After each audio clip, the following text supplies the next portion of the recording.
এগৰাকী মুছলমান মহিলা IPS বিষয়াই কঁপাইছে সমগ্ৰ বিশ্ব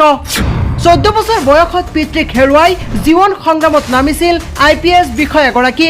কৃষকৰ কন্যা IPS ইলমা আফৰোজ হৈ পৰিছে এতিয়া প্ৰেৰণাৰ উৎস হয় এই ভিডিঅ'টো আপোনালোকে যিমান পাৰে শ্বেয়াৰ কৰি দিয়ক কিয়নো এইবাৰ এগৰাকী কৃষকৰ কন্যা হলগৈ IPS বিষয়া এগৰাকী কৃষকৰ কন্যা নিজ পিতৃক হেৰুৱাৰ পিছত কিমানখিনি আগবাঢ়িব পাৰে তাৰে এক জ্বলন্ত উদাহৰণ হৈছে ইলমা আফৰোজ 14 বছৰ বয়সত পিতৃক হেৰুৱাইছিল এইগৰাকী ইলমা আফৰোজে পিতৃক হেৰুৱাৰ পিছত ইলমা আফৰোজৰ পৰিয়ালটো হৈ পৰিছিল অকলশৰীয়া এক সাক্ষাৎকাৰত ইলমা আফৰোজে কয় পিতৃৰ মৃত্যুৰ পাছত মাতৃয়ে বহু কষ্ট কৰি ডাঙৰ দীঘল কৰিছিল আৰু মাতৃয়ে অশেষ কষ্ট কৰি ডাঙৰ দীঘল কৰা ইলমা আফৰোজ এতিয়া হৈ পৰিছে সকলোৰে বাবে প্ৰেৰণাৰ উৎস আৰু এবাৰ IPS বিষয়া হলগৈ ইলমা আফৰোজ এইগৰাকী ইলমা আফৰোজৰ পিতৃ আছিল ইলমা আফৰোজৰ বাবে প্ৰেৰণাৰ উৎস আজি তেওঁ বিশ্বৰ মহিলাসকলৰ বাবে আদৰ্শ হৈ পৰিছে 2018 চনত তেওঁ IPS বিষয়া হৈছিল তেওঁৰ এই সফলতাৰ পিছত সামাজিক মাধ্যমত